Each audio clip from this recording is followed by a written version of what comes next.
Greetings everyone and welcome to my little garden. In today's video, I will be presenting a deck profile based on TAI for the Digimon card game. This is a part of a series of videos that showcases themed decks based on the main characters of the Digimon franchise. To be clear, these deck profiles are not intended for serious competitive use. Although they have their moments where they can shine, these decks are ultimately meant for fun, casual play. And with that out of the way, let's get started. For better or worse, Taichi and Agumon are by far the most prolific dynamic duo of the franchise, and as such, the War Greymon archetype is perhaps the most supported kind of deck in the TCG. Over time, War Greymon has been used in playstyles that utilize both offensive and defensive mechanics, with a bias towards aggressive offense, of course. So, let's build a deck based on TAI and Agumon's partnership. The Digi-Egg of choice is of course Koromon from ST15. This Koromon gives us more DP when an attack is redirected, and this deck profile uses redirecting mechanics through blocker and raid. This is just a preference of mine, but you can certainly use other versions of Koromon just fine. For rookies, we are of course going full Agumon here. 4 copies of BT14 Agumon, 4 copies of ST15 Agumon, and 4 copies of BT12 Agumon. All 3 versions of Agumon we'll be using are able to digivolve from any Digi-Egg named Koromon, which means we have the flexibility to use any version of Koromon we want. While there are plenty of different Agumon, the ones that can digivolve freely from any Koromon are preferred for maximum flexibility.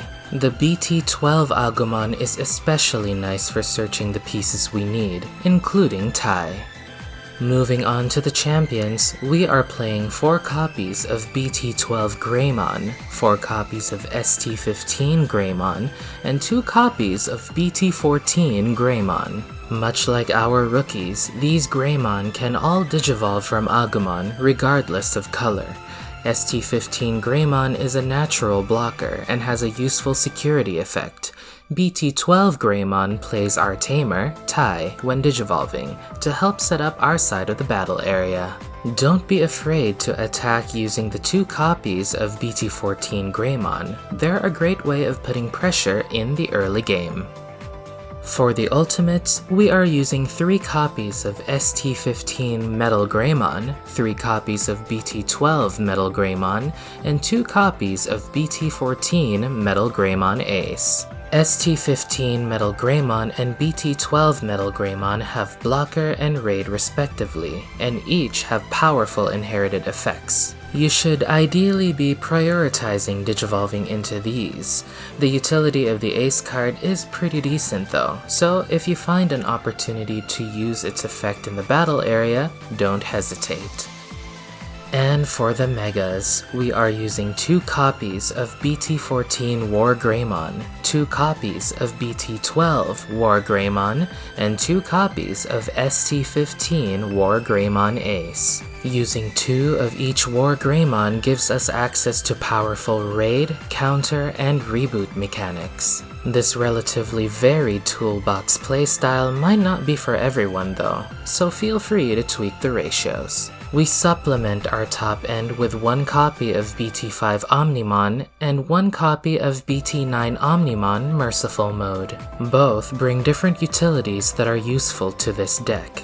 Do note that neither can digivolve from War Greymon Ace, so do be mindful of that. For our tamers, we are of course playing TAI, and we will be using a lot of him. 3 copies of ST15 Taichi, 3 copies of BT12 Taichi, and 2 copies of BT14 Taichi. All of these versions of TAI that we're using greatly help with the redirecting mechanics being used. There are other TAI tamers that could also be applied here, but these are what we're sticking with. And finally, our option cards. 2 copies of Dragon of Courage, and 2 copies of Breakthrough of Courage. Both option cards can be used ignoring color requirements as long as Taichi is in play, One allows for Warp Digivolution, while the other grants some much needed protection. There are lots of option cards that can be used that are still in line with the deck's theme, so feel free to sift through the variety. So this deck ends up being quite versatile, as it's quite balanced both offensively and defensively. You can boost your Digimon's DP in all turns, making them exceptionally strong at any given point in the game. You also have access to Warp Digivolution to help you in a pinch.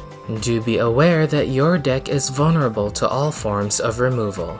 Same goes for control.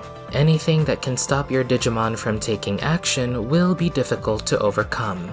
Breakthrough of Courage does provide protection from your opponent's Digimon's effects, but you'll still be vulnerable to option cards and tamer effects. And there you have it. As mentioned earlier, War Greymon has seen a ton of support over the years, and this is by no means the definitive way of playing this archetype. Most notably, there are the X-Antibody and Black War Greymon variants, which provide new depths to this playstyle. In particular, the X-Antibody support improves removal protection. That's it for the deck profile. Now let's see it in action.